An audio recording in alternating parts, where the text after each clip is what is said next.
जय श्री कृष्णा दोस्तों। मैं आज आपके लिए लेकर आई हूँ ममता गुप्ता जी की लिखी हुई एक पारिवारिक कहानी। सुलेखा सुलेखा जोर जोर से रोहित आवाज़ दे रहा था, लेकिन पता नहीं सुलेखा किस ख्याल में खोई हुई थी। काफ़ी देर तक रोहित आवाज़ देता रहा। तब आवाज़ ना सुनने पर रोहित गुस्सा करते हुए पास जाकर बोला, पता नहीं कैसी बहरी मेरे पल्ले बांध दी और ऑफिस चला गया। रोहित संयुक्त परिवार से था। उसकी और सुलेखा की शादी कुछ ही दिन पहले हुई थी। रोहित के घर में माँ बाबूजी नहीं थे। दो बड़े भाई और दो भाभी थी। इस वजह से वह जो भी कार्य करता अपने बड़े भैया और भाभी की राय लेकर ही करता था। कुछ भी घर में सामान लाना होता, यहाँ तक कि खुद के कपड़े भी भैया भाभी की सलाह से ही पहनता था।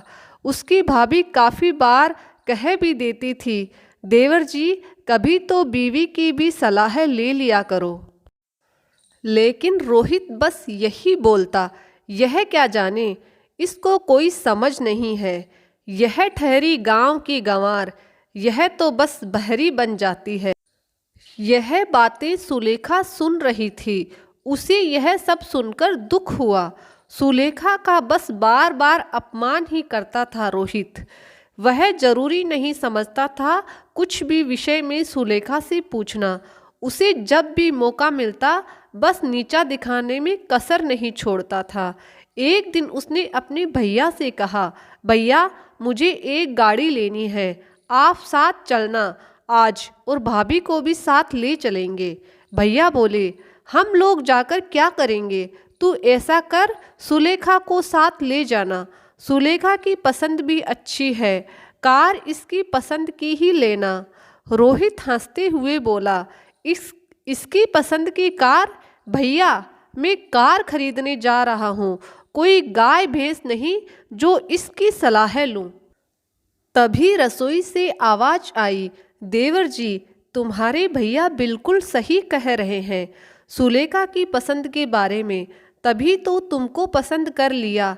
पसंद अच्छी है तभी तो, नहीं तो कोई जानवर ही पसंद करती, तपाक से जवाब दिया मझली भाभी ने।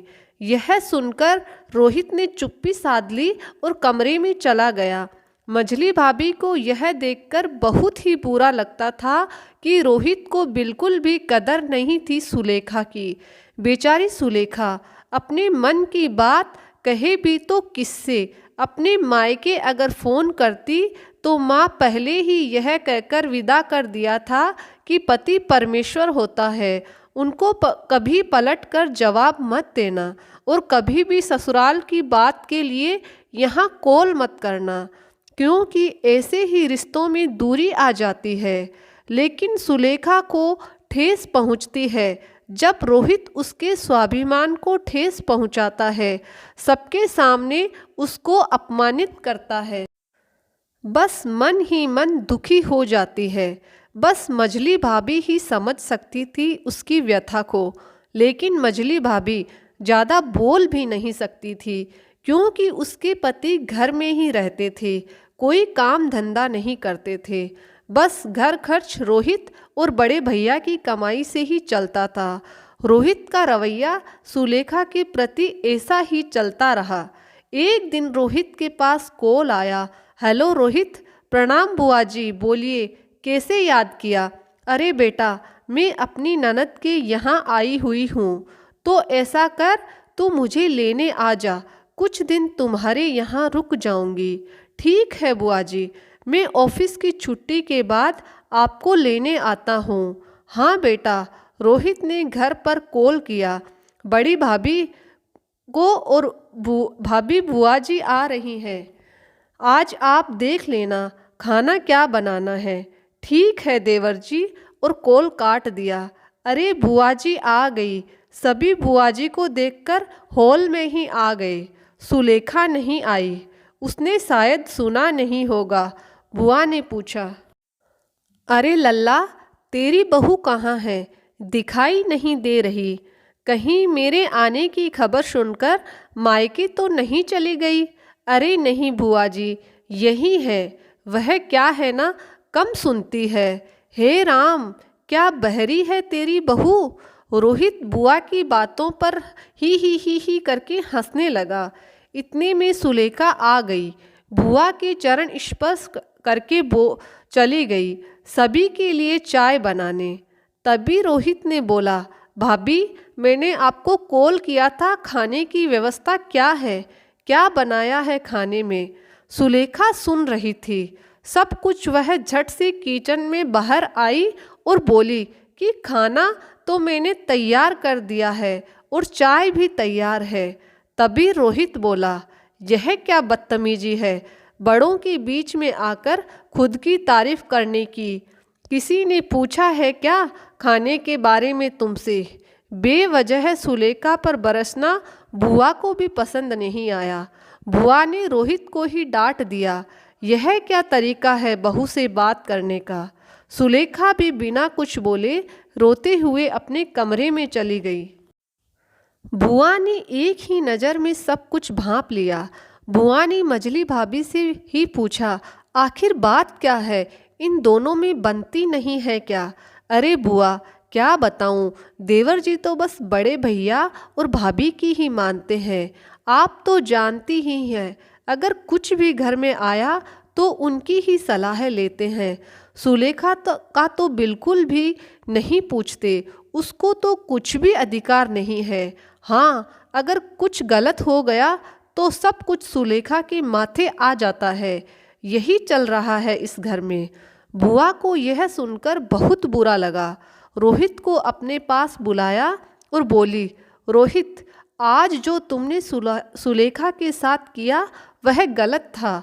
बिना वजह फटकारना, यह सब कुछ शोभा नहीं देता तुम्हें।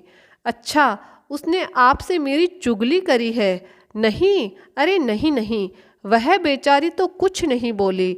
शायद तू इसी बात का फ़ायदा उठाकर उसको हर वक्त नीचा दिखाता है। जब सभी की राय लेता है तो उसकी भी राय लेने में क्या हर्ज है तुझे। जैसे तुझे सभी के सामने बुरा लगता है फटकारना, वैसे ही उसे भी बुरा लगता है। वह गांव की है, कभी तुम भी तो गांव में ही रहते थे, फिर तुम भी तो गंवार ही हुए ना। रोहित को कुछ कुछ एहसास हो रहा था अपने किए हुए गलत व्यवहार का।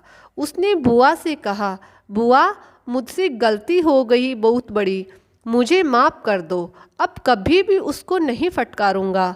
बेटा, गलती तेरी नहीं है, बस तुझे समझाने वाला कोई नहीं था। कभी भी किसी के सामने पत्नी का अपमान मत करना। कुछ गलती हो भी गई हो तो उसे प्यार से समझाना, जल्दी समझ जाएगी। अगर लड़ेगा तो वह गलती बार बार करेगी, क्योंकि उसको पता है सही करूँगी तो भी फटकार और गलत करूँगी तो भी फटकार तो मिलेगी ही। बुआ की सारी बात रोहित को समझ आ गई। रोहित अब सुलेखा की छोटी सी छोटी बात में भी सलाह लेने लगा और सुलेखा को वही मान सम्मान मिलने लगा जो रोहित अपने बड़े भैया और भाभी को देता था। जय श्री कृष्णा दोस्तों, अगर आपको मेरी ये कहानी अच्छी लगी तो मेरे चैनल को लाइक और सब्सक्राइब ज़रूर करना।